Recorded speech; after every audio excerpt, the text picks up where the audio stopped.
ফলে আপনি মেসিকে ফ্রিডম দিলেন, আপনি উইং ব্যাকদেরকে ফ্রিডম দিলেন, কন্টিনিউয়াসলি অ্যাটাকিং থ্রেট নিচ্ছেন। ট্যাকটিক্যাল যে ফর্মটা তাদের ছিল ওটাকে একেবারে ভেঙে চুরে ফেললো। এবং এই তিনজনের মধ্যে নেমেছে হচ্ছে আপনার ওটামেন্ডি, ডি পল আর মলিনা।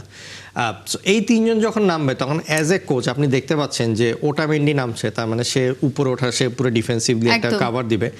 ডি পল কাভার দিচ্ছে, কিন্তু মলিনা নামছে কারণ মলিনা হচ্ছে এমন একজন প্লেয়ার রাইট ব্যাক থেকে কন্টিনিউয়াসলি ক্রস দিবে। সো আপনি এরকম জায়গায় যখন দেখবেন তার মানে সে ক্রস দিবে মানে বক্সে অনেক বেশি গোলের থ্রেট আসবে, কিন্তু তখনও কিন্তু আপনার বক্সে হেডার দেওয়ার মতন কোনো প্লেয়ার নেই আর্জেন্টিনায়। Julian Alvarez is not a player to head the ball, the only player was Lautaro Martinez, কিন্তু লাউটারো মার্টিনেজ তখনও কিন্তু ম্যাচে নাই। সো আপনি কি করবেন, আপনি তখন চেষ্টা করবেন যে যাতে ক্রসগুলো যাতে আসা বন্ধ হয় উইং থেকে, আপনি প্রোটেকশন দিবেন উইং ব্যাকদেরকে। মানে ইংল্যান্ডের কোচ করলো কি, সে ডিফেন্সিভ প্রোটেকশন দিল। সে নামালো কাকে, সে নামালো হচ্ছে ড্যান বার্ন, যে কিনা 6 ফুট 7 ইঞ্চি বা 6 ফুট 4 ইঞ্চি। এরপরে তো আরও নামালো নিকো ওরাইলিকে। মানে আপনি সেন্টার ব্যাককে আপনি সাপোর্ট দিলেন, মানে আপনি বললেন যে তুমি ক্রস করো, আমি ক্রসে কমফোর্টেবল, কিন্তু আপনি সেটা কেন করবেন, আপনি ক্রসটাই ফার্স্টে বন্ধ করেন। এরপরে সবচেয়ে বড় ব্যাপারটা হচ্ছে যে ডেকল্যান রাইসকে যখন সে নামিয়ে দিল, এলিয়ট অ্যান্ডারসনকে সে মাঠের মধ্যে রাখলো। এলিয়ট অ্যান্ডারসনের ফার্স্ট হাফ থেকে ইয়েলো কার্ড, এবং যার কারণে সে মেসিকে ওই রকমভাবে ট্যাকল করতে পারছিল না, যেটা কিনা যখন যে ইয়েলো কার্ড ছিল না তখন ট্যাকল করতে পারছিল। তো যার ফলে কি মেসি আর একটু বলে কিন্তু অনেক বেশি কমফোর্টেবল হওয়া শুরু করেছিল, বল নিয়ে আরও বেশি খেলার চেষ্টা করছিল। ফলে আপনি মেসিকে ফ্রিডম দিলেন, আপনি উইং ব্যাকদেরকে ফ্রিডম দিলেন, কন্টিনিউয়াসলি অ্যাটাকিং থ্রেট নিচ্ছেন। সো এরকম সময় তো আর্জেন্টিনা হলো কি পুরো খেলাটা নিজেদের হাতে ধরে নিল। এর থেকে যদি আপনার বেঞ্চে ছিল র্যাশফোর্ড, আপনার বেঞ্চে ছিল হচ্ছে সাকার মতন উইঙ্গার যারা কিনা ফাস্ট এবং তারা কিনা ড্রিবল করে চলে যেতে পারে, তাদেরকে আপনি বেঞ্চে বসায় একবারে পুরো ডিফেন্সিভ একটা গোল ডিফেন্ড করলেন।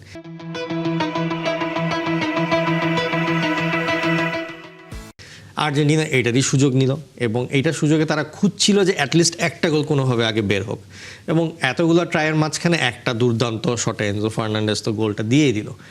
এরপরে যখন দেখলো যে হ্যাঁ সমতায় এসছে আর্জেন্টিনা, তখনও বুঝেছে যে আমরা যদি 120 মিনিট খেলতে যাই এই ইংল্যান্ডের বিপক্ষে, ইংল্যান্ড তাহলে এরপরে যেই সাবগুলো করবে সেটার সাথে আসলে পেরে ওঠা যাবে না।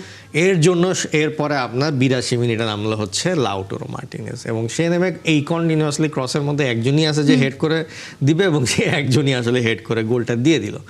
সো এখন আমি যেটা বলবো যে ইংল্যান্ডের আসলে উচিত ছিল যে উইং থেকে যে ক্রসগুলো আসছে এইগুলাকে ঠেকানো, নট ডিফেন্সে মানুষ বাড়িয়ে ক্রসগুলোকে ক্লিয়ার করা, কারণ আপনার চান্সেস বেশি আপনি বাড়ায় দিলেন। এবং দেখেন আমার যেটা গতকালের অবজারভেশন সেটা হচ্ছে ইংল্যান্ড কিন্তু অনেক উইং থেকে গতকাল বেশ কিছু চান্সেস ক্রিয়েট করেছে, যেখানে আর্জেন্টিনার অলওয়েজই উইং এ তাদের কোনো শক্তি নেই, উইংটা লিটারালি ওই জায়গাটা খালি, এবং ওই জায়গা থেকে বারবার ক্রস করছে, বারবার অনেকগুলো গোলের চান্স ক্রিয়েট করছে। সেখানে এমিলিয়ানো মার্টিনেজের ভূমিকাটা একেবারে অসাধারণ ছিল। অনেকগুলো গোল হওয়ার সুযোগ থেকে আসলে এমিলিয়ানো মার্টিনেজ বাঁচিয়েছেন, যদিও 2022-এর ওই ফর্মটা আসলে এমিলিয়ানো মার্টিনেজের এখন আর নাই। সেটাও একটা হতাশাজনক কারণ ছিল যে এর আগের ম্যাচটাতে সুইজারল্যান্ডের বিপক্ষে ম্যাচটাতে এমিলিয়ানো মার্টিনেজের ছোট কিছু ভুল কিংবা পুরো দলেরই ছোট ছোট ভুলের কারণে বারবার করে আর্জেন্টিনাকে পিছিয়ে পড়তে হয়েছে।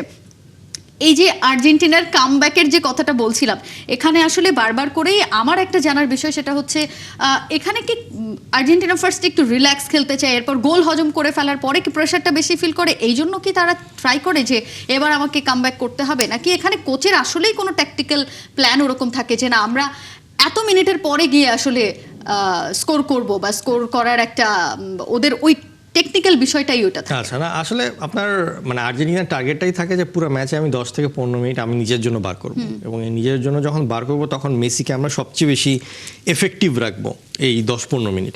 বাকি সময় দেখবেন যে মেসিকে কিন্তু প্রথম অর্ধে খুঁজেই পাওয়া যাচ্ছিল না তেমন, কোনো পারাদেসের কাছ থেকে এসে বল নিচ্ছিল, কিন্তু সেকেন্ড হাফে কিন্তু তার ড্রিবল, তার যে ক্রস, এগুলো কিন্তু একটা ব্যাপার ছিল।